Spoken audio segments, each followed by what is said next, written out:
દર્શક મિત્રો, સ્તવન કાર્યક્રમમાં હું આપ સૌનું હાર્દિક સ્વાગત કરું છું. અમારી સાથે આ કાર્યક્રમમાં જોડાવા બદલ આભાર. આપણા છેલ્લા કાર્યક્રમમાં આપણે શીખ્યા કે પોતાના માલિક સાથે સ્વેચ્છાએ રહેવાનું પસંદ કરનાર સમર્પિત સેવકમાં પ્રભુ ઈસુ ખ્રિસ્તનું સુંદર ચિત્ર પ્રગટ થાય છે. તે દર્શાવે છે કે ઈસુ ખ્રિસ્તે સ્વેચ્છાએ પોતાનું જીવન આપીને આપણો ઉદ્ધાર કર્યો અને આપણને પોતાના બનાવ્યા. હવે આજના કાર્યક્રમમાં આપણે નિર્ગમનના 23 અને 24 અધ્યાયનો અભ્યાસ કરીશું, જ્યાં ઈશ્વર પોતાના લોકોને 7મા વર્ષના વિશ્રામ અને ઇઝરાયેલના વાર્ષિક તહેવારો વિશે વધુ સૂચનાઓ આપે છે. મૂસાને ફરીથી સિનાઈ પર્વત પર ઈશ્વર વચનના દેશ સંબંધી અને તેમની આરાધના કરવા સંબંધી સૂચના આપે છે. તે પણ આપણે જોઈશું. તો ચાલો ઈશ્વરના સેવક પાસેથી આજના સંદેશને સાંભળીએ.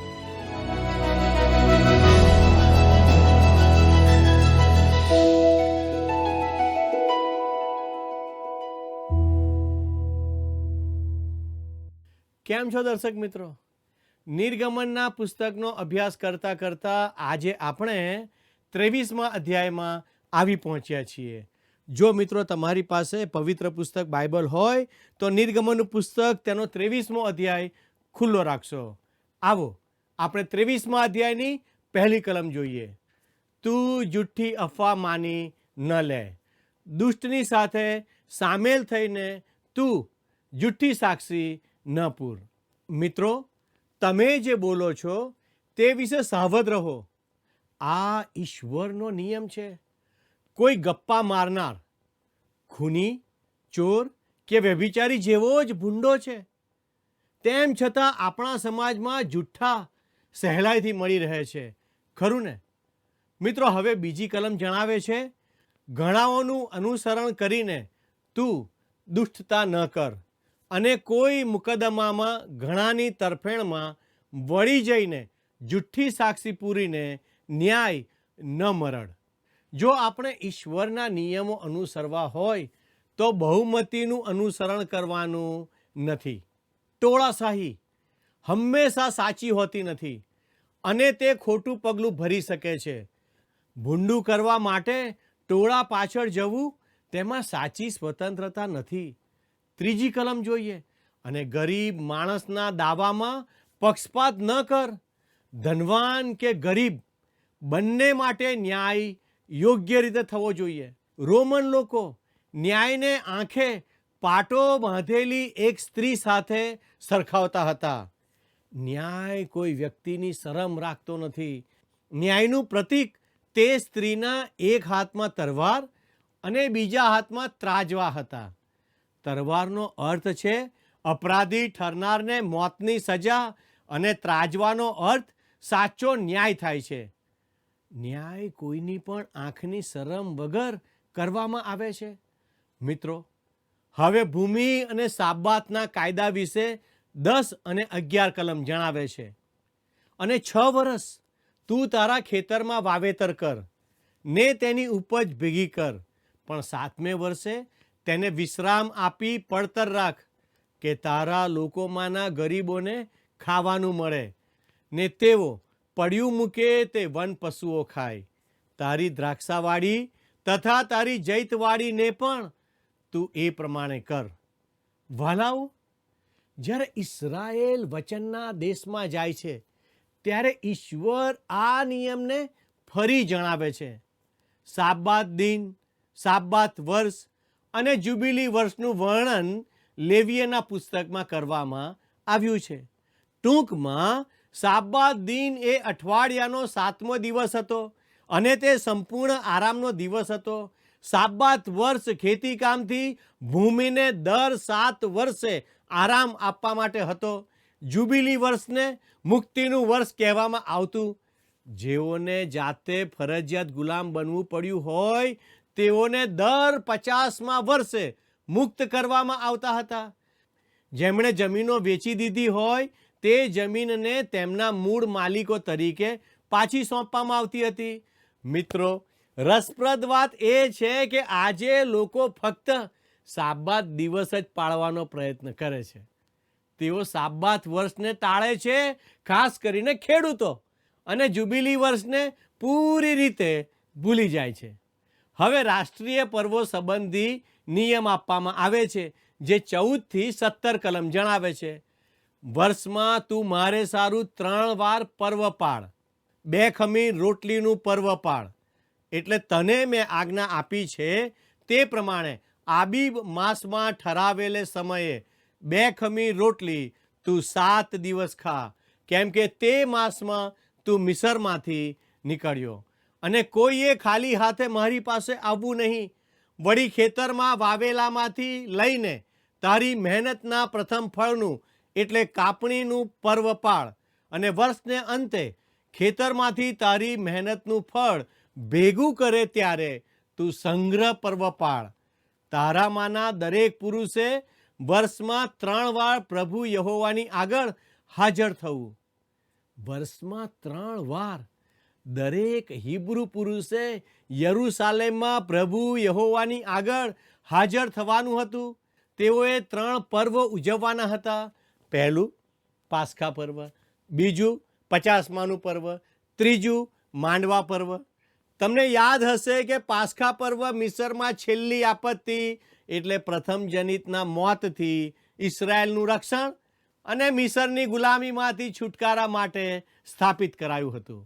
ઇસરાયેલી પ્રજા વચનના દેશમાં પ્રવેશે તે પહેલાં આ બાબત આપણે વિગતવાર જોઈશું. 20 અને 21 કલમ જણાવે છે, જો માર્ગે તને સંભાળવાને માટે ને મેં જે ઠેકાણું સિદ્ધ કર્યું છે તેમાં તને લાવવાને માટે હું તારી આગળ દૂતને મોકલું છું. તેની વાતને ધ્યાન દેજે ને તેની વાણી સાંભળજે. તેને ક્રોધ ચઢાવીશ નહીં, કેમ કે તે તમારો અપરાધ માફ કરશે નહીં, કારણ કે મારું નામ તેનામાં છે. આ દૂત કોણ છે? મિત્રો, અન્ય શાસ્ત્ર પાઠ તેના પર પ્રકાશ પાડે છે. 1 કોરિન્થી 10 અને 4 કહે છે, અને સર્વેએ એક જ આત્મિક પાણી પીધું, કેમ કે તેમની પાછળ ચાલનારા આત્મિક ખડકનું પાણી તેઓએ પીધું. તે ખડક તો ખ્રિસ્ત હતો. આગળ 9 અને 10 કલમ કહે છે, વળી જેમ તેઓમાંના કેટલાએ કે પ્રભુનું પરીક્ષણ કર્યું અને સર્પોથી નાશ પામ્યા, તેમ આપણે તેનું પરીક્ષણ કરીએ નહીં. વળી જેમ તેઓમાંના કેટલાએ કે બડબડાટ કર્યો અને સંહારકથી નાશ પામ્યા, તેમ તમે બડબડાટ ન કરો. તેઓએ પ્રભુ ઈસુને આધીન રહેવાનું હતું. અહીં આપણે પ્રભુ ઈસુને નિહાળીએ છીએ. મિત્રો, નિર્ગમન 23 અને 23 જણાવે છે, કેમ કે મારો દૂત તારી આગળ ચાલશે ને અમોરી તથા હિત્તી તથા પરિઝી તથા કનાની, હિવ્વી તથા યબુસી લોકની પાસે તે તને લઈ જશે અને હું તેઓને નષ્ટ કરીશ. મિત્રો, ઈશ્વરે ઇસરાયેલને કહ્યું કે તે દુશ્મનોને તેઓના પાપને લીધે દેશની બહાર કાઢી મૂકવા માગે છે. હવે કલમ 27 જોઈએ. હું તારી આગળ મારો ત્રાસ એવો મોકલીશ કે જે સગડા લોકોમાં થઈને તું જશે તેમને હું થથરાવી નાખીશ, ને તારા સર્વ શત્રુઓ તારી તરફ પીઠ ફેરવે એવું હું કરીશ. અહીં ઈશ્વર ઇસરાયેલને કહે છે કે ઈશ્વર તેઓને ઇસરાયેલ દેશમાં લઈ જઈ વસાવવા અને તે દેશ તેમને આપવા માગે છે. કલમ 32 અને 33માં ઈશ્વર કહે છે, તું તેઓની સાથે અથવા તેઓના દેવોની સાથે કરાર કરીશમાં. તેઓ તારા દેશમાં ન વસે, રખેને તેઓ તારી પાસે મારી વિરુદ્ધ પાપ કરાવે. કેમ કે જો તું તેઓના દેવોની સેવા કરે તો જરૂર તે તને ફાંદારૂપ થઈ પડશે. વાલાઓ, ઇસરાયેલ પુત્રોએ દેશના રહેવાસીઓ સાથે કે તેઓના દેવો સાથે કોઈ કરાર કરવાનો ન હતો. યહોશુઆએ ગિબિયોનીઓ સાથે કરાર કરવાની ભૂલ કરી હતી. તેણે પૂરી તપાસ કરી નહીં. આખરે ઇસરાયેલીઓ બાબેલના બંદીવાસમાં ગયા. તેની પાછળનું કારણ એ હતું કે તેઓએ પ્રતિમાની આરાધના કરી. બીજા શબ્દોમાં, તેઓએ ઈશ્વરની ચેતવણીને ધ્યાન પર લીધી નહીં. મિત્રો, ઈશ્વર આજે પણ તેમના વચન દ્વારા તમને અને મને ચેતવણી આપી રહ્યા છે. મિત્રો, નિર્ગમન 21મા અધ્યાયમાં શરૂ થયેલ સામાજિક કાયદા કાનૂનનો વિભાગ નિર્ગમન 24મા અધ્યાયમાં પૂરો થાય છે. આપણે જોયું કે મૂસાનો નિયમ 10 આજ્ઞાઓ કરતાં ઘણો મોટો છે અને સામાજિક કાનૂનોનો તે વિભાગ ઘણું બધું સ્થાન રોકે છે. હવે આપણે અધ્યાય 24 તરફ આગળ વધીએ અને તેની પ્રથમ કલમ વાંચીએ. જો તમારી પાસે પવિત્ર પુસ્તક બાઇબલ છે તો નિર્ગમનનું પુસ્તક તેનો 24મો અધ્યાય ખુલ્લો રાખશો. અને તેણે મૂસાને કહ્યું, યહોવાની પાસે ઉપર આવ, તું તથા હારૂન તથા નાદાબ તથા અબીહુ તથા ઇસ્રાયેલના વડીલોમાંના 70 ઉપર આવો અને દૂર રહીને ભજન કરો. મિત્રો, ઈશ્વરે આ સર્વને પહાડ પર બોલાવ્યા. તેઓ ખૂબ જ વિશિષ્ટ સ્થાન ધરાવનારા હતા, છતાં ઈશ્વરે તેમને દૂર રહીને ભજન કરવા કહ્યું. વહાલા મિત્રો, ઈશ્વરની કૃપા અને નિયમ હેઠળ હોવું તેમાં કેટલો બધો તફાવત છે. તેઓને શરૂઆતમાં ઈશ્વર મિસરથી કૃપારૂપી ગરુડની પાંખો પર અહીં સુધી લઈ આવ્યા.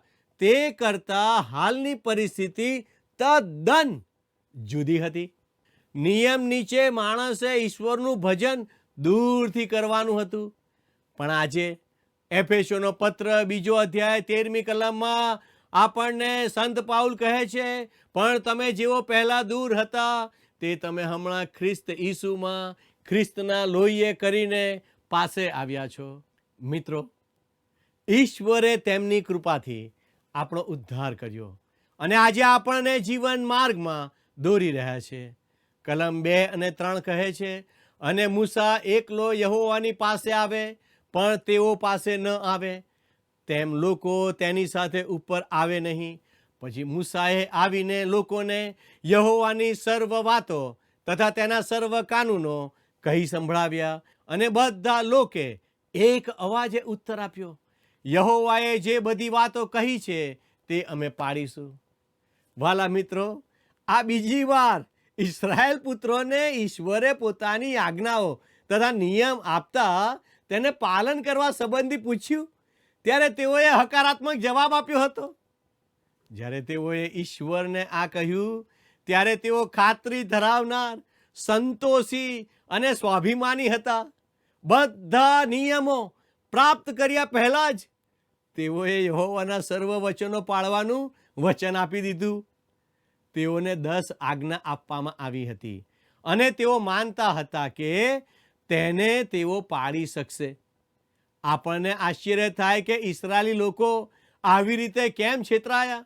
પણ મિત્રો, આશ્ચર્યની વાત એ છે કે તેઓ હજી પણ એમ માને છે કે તેઓ નિયમ મળે જીવે છે. તેઓ માનતા હતા કે તેઓ ઈશ્વરના ધોરણને પહોંચી વળે છે. તેમાં તેઓ છેતરાયા અને તે બહુ જ ભયંકર બાબત છે. મિત્રો, 1 યોહાન 1 અને 8 જણાવે છે, આપણામાં પાપ નથી એમ જો આપણે કહીએ તો આપણે પોતાને ઠગીએ છીએ અને આપણામાં સત્ય નથી. તમે તમારા પડોશીને છેતરતા નથી. તમે તમારી પત્નીને કે પતિને કે સગાવાલાઓને છેતરતા નથી. પણ મિત્રો, તમે પોતાની જાતને ચોક્કસ છેતરો છો. જો તમે કહો છો કે તમે પાપ કરતા નથી તો તમે પોતાની જાતને છેતરો છો. 1 યોહાન 1 અને 10 જણાવે છે, આપણે પાપ કર્યું નથી એવું જો આપણે કહીએ તો આપણે તેને જુઠ્ઠો પાડીએ છીએ અને તેનું વચન આપણામાં નથી. યોહાન કહે છે કે જો તમે કહો કે તમે પાપ કર્યું નથી તો તમે ઈશ્વરને જુઠ્ઠા પાડો છો. પ્રિય દર્શક મિત્ર, ઈશ્વર જુઠ્ઠા નથી. આપણે પોતાની ભલાઈ કે સારાપણાનું અભિમાન કરવાનું નથી. ઇસ્રાયેલ પુત્રોએ આવા શબ્દોથી પોતાનું અભિમાન બતાવ્યું. પ્રભુએ જે સર્વ વચનો કહ્યા તે અમે પાળીશું, પણ તેઓએ ઈશ્વરની બધી જ આજ્ઞાઓ પાળી ન હતી. કલમ 4માં લખ્યું છે, અને મૂસાએ યહોવાની સર્વ વાતો લખી ને સવારે વહેલા ઉઠીને તેણે પર્વતની તળેટીમાં એક વેદી તથા ઇસ્રાયેલના 12 કુળ પ્રમાણે 12 સ્તંભ બાંધ્યા. 7મી કલમ કહે છે, અને તેણે કરારનું પુસ્તક લઈને લોકોના સાંભળતા વાંચ્યું અને તેઓએ કહ્યું, યહોવાએ જે કહ્યું છે તે બધું અમે કરીશું ને પાડીશું. મિત્રો, ઇસરાયેલીઓ ચોક્કસ રીતે આત્મશ્રદ્ધા ધરાવતા હતા. હકીકતમાં તેઓ ખાતરીથી ભરપૂર હતા. તેઓને ખરેખર લાગતું હતું કે અમે ઈશ્વરનો નિયમ પાડી શકીશું. પણ મિત્રો, તેમણે પોતાની જાતને છેતર્યા. તેઓએ ઈશ્વરને વચન આપ્યું પણ તે પાડ્યું નહીં. દૈહિક માણસ માને છે કે તે ઈશ્વરને ખુશ કરી શકે છે, પણ તે કરી શકતો નથી. તમે અને હું ઈશ્વરને ખુશ કરી શકતા નથી. ઈશ્વરની આગળ આપણે તદ્દન પતિત થયેલ મનુષ્ય છીએ. તે ખરેખર આપણે ભૂલી જઈએ છીએ. જો તમને શંકા હોય તો તમારી આજુબાજુની દુનિયાને નિહાળો અને તેઓની અનૈતિકતાની નોંધ લો. પાપ, ગૂંચવણો, નાસ્તિકતા અને ઈશ્વર વિહીનતા દરેક બાજુએ છે. તેને જુઓ. ઈશ્વર રોમિયોનો પત્ર 3 અને 10 સંત પાઉલ મારફતે કહે છે કે જેમ શાસ્ત્રમાં લખેલું છે તે પ્રમાણે કોઈ ન્યાયી નથી, એક પણ નથી. ત્યારે તે સાચા છે. આપણે એવા સમયમાં જીવીએ છીએ કે જ્યારે પાપને સારું અને ભૂંડાને ભલું કહેવામાં આવે છે. મિત્રો, પ્રબોધકો કહેતા હતા કે આવા દિવસો આવશે.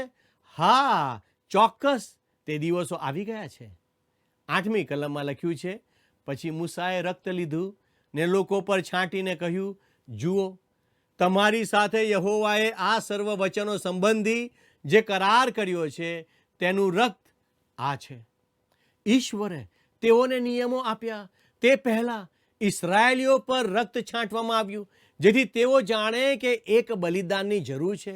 હિબ્રુ 9 અને 22 કહે છે, નિયમશાસ્ત્ર પ્રમાણે ઘણું કરીને સઘળી વસ્તુઓ રક્તથી શુદ્ધ કરવામાં આવે છે ને રક્ત વહેવડાવ્યા વગર પાપની માફી મળતી નથી. મિત્રો, આપણામાંના કોઈ પણ સ્વર્ગે જાય તે પહેલાં શિક્ષાની કિંમત ચૂકવવાની છે. હવે મૂસા એકલો સિનાઈ પહાડ પર ચઢે છે. કલમ 9 અને 10 વાંચીએ ત્યારે મૂસા તથા હારૂન તથા નાદાબ તથા અબીહુ તથા ઇસ્રાયેલના 70 વડીલો ઉપર ચડ્યા અને તેઓએ ઇસ્રાયેલના દેવને દીઠો ને તેના પગ તળે જાણે નીલમના જેવી ફરસબંધી હતી અને તે આકાશના જેવી નિર્મળ હતી. મિત્રો, તેઓએ ઇસ્રાયેલના ઈશ્વરને જોયા. આ બાબત અન્ય શાસ્ત્ર પાઠોના પ્રકાશમાં સમજી શકાશે. ખરેખર તો કોઈએ ઈશ્વરને જોયા નથી, કેમ કે તે આત્મા છે. યોહાન 1 અને 18 કહે છે કે દેવને કોઈ માણસે કદી દીઠો નથી. એકાકી જનિત દીકરો કે જે બાપની ગોદમાં છે તેણે તેને પ્રગટ કર્યો છે. તેઓએ ઈશ્વરનું પ્રતિનિધિત્વ જોયું.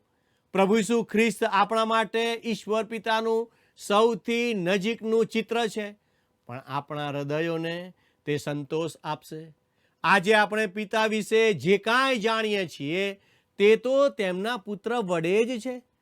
હું જાણતો નથી કે ઈશ્વર પિતા કેવા દેખાય છે અને તે શું વિચારે છે, કેમ કે યશાયા 55 8 અને 9 કલમ જણાવે છે, કેમ કે મારા વિચારો તે તમારા વિચારો નથી, તેમ તમારા માર્ગો તે મારા માર્ગો નથી. એમ યહોવા કહે છે, જેમ આકાશો પૃથ્વીથી ઊંચા છે તેમ મારા માર્ગો તમારા માર્ગોથી ને મારા વિચારો તમારા વિચારોથી ઊંચા છે. મિત્રો, પ્રભુ ઈસુએ આપણી આગળ ઈશ્વર પિતાને પ્રગટ કર્યા છે. હારૂન, નાદાબ, અબીહુ અને ઇસ્રાયેલના 70 વડીલોએ ઈશ્વર પિતાને જોયા નહીં, પણ તેઓએ ઈશ્વરના પ્રતિનિધિત્વને નિહાળ્યું. હવે કલમ 11 જોઈએ. અને તેણે ઇસ્રાયેલ પુત્રોના સરદારો પર હાથ ઉપાડ્યો નહીં અને તેઓએ દેવને જોયો ને ખાધું તથા પીધું. અગાઉની કલમની જેમ આ કલમમાં પણ તેઓએ ઈશ્વરના પ્રતિનિધિત્વને નિહાળ્યું. પાછળથી મૂસા ઈશ્વરને જોવા માગે છે, કેમ કે તેણે જે જોયું તે ઈશ્વરનું પ્રતિનિધિત્વ હતું. મૂસા ઈશ્વરને જોવા માંગતો હતો. ઉપલી મેળીમાં ફિલિપની પણ આ વિનંતી હતી, જે યોહાન 14 8 અને 9 કહે છે. ફિલિપ તેને કહે છે કે પ્રભુ, અમને બાપ દેખાડ એટલે અમારે બસ છે. ઈસુ તેને કહે છે કે ફિલિપ, આટલી મુદત સુધી હું તમારી સાથે રહ્યો છું, તો પણ શું તું મને ઓળખતો નથી? જેણે મને જોયો છે તેણે બાપને જોયો છે. તો તું શા માટે કહે છે કે અમને બાપ દેખાડ? પ્રિય મિત્ર, જો તમારે ઈશ્વરને જોવા છે તો તમારે પ્રભુ ઈસુ ખ્રિસ્ત દ્વારા જવું જોઈએ. સત્ય એ છે કે આપણે સીધા ઈશ્વરની હાજરીમાં આવી શકતા નથી, પણ આપણી પાસે એક મધ્યસ્થ છે. 1 તિમોથી 2:5 જણાવે છે, કેમ કે દેવ એક જ છે અને દેવ તથા માણસોની વચ્ચે એક જ મધ્યસ્થ પણ છે, એટલે ખ્રિસ્ત ઈસુ પોતે માણસ. તમે ઈસુ ખ્રિસ્ત જે મધ્યસ્થ છે તેમના દ્વારા ઈશ્વર પાસે આવી શકો છો. અય્યુબને જેની ઝંખના હતી તે ઉદ્ધાર કરતા ખ્રિસ્ત છે. ખ્રિસ્ત એક હાથ પિતાના હાથમાં મૂકે છે અને બીજો હાથ તમારા હાથમાં, અને તમને અને ઈશ્વરને ભેગા કરે છે. આપણી પોતાની જાતે આપણે ઈશ્વરને પહોંચી કે મળી શકતા નથી. તે આપણે સ્વીકારવું જોઈએ. કલમ 13 કહે છે, અને મૂસા તથા તેનો સેવક યહોશુઆ ઉઠ્યા અને મૂસા દેવના પર્વત પર ગયો. હવે યહોશુઆ આપણને ચિત્રમાં જોવા મળે છે. ઈશ્વર તેને મૂસા પછી આગેવાની લેવા તૈયાર કરી રહ્યા હતા. તે જુવાન હતો અને તે ઇસ્રાયેલને દોરે તે પહેલાં ઈશ્વરે તેને ઘણું બધું શીખવવાનું હતું. હવે આપણે 14 થી 18 કલમ જોઈએ. અને તેણે વડીલોને કહ્યું, અમે તમારી પાસે પાછા આવીએ ત્યાં સુધી અહીં રહીને અમારી રાહ જોજો. અને જુઓ, હારૂન તથા હુર તમારી સાથે છે. જે કોઈને કંઈ તકરાર હોય તે તેમની પાસે જાય.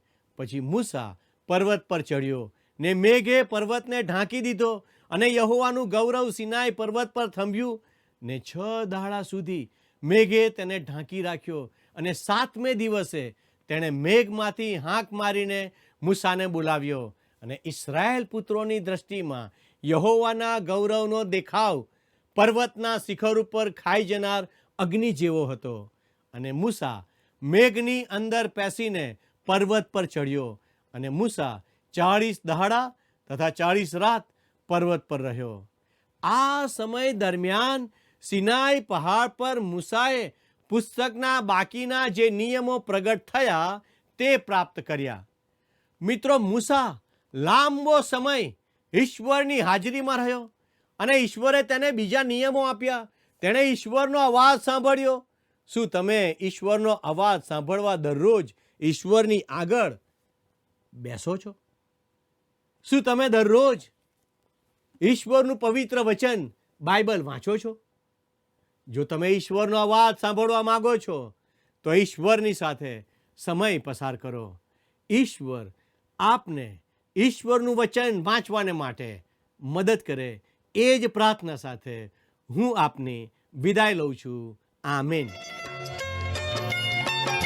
મને લાગે મસીહા બહુ પ્યારો, હું તો કિંકર દીન બિચારો.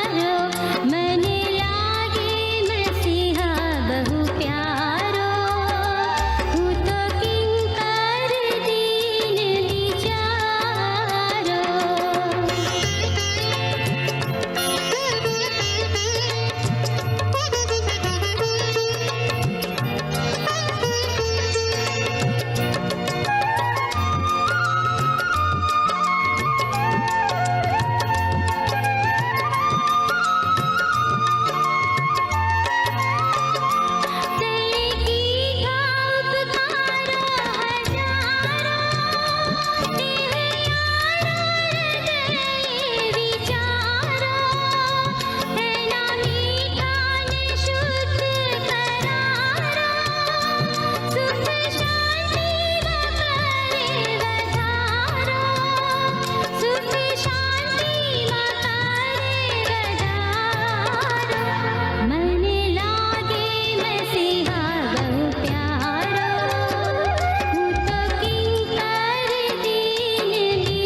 આશા છે કે આજનો કાર્યક્રમ આપને પ્રોત્સાહન આપનાર બન્યો હશે.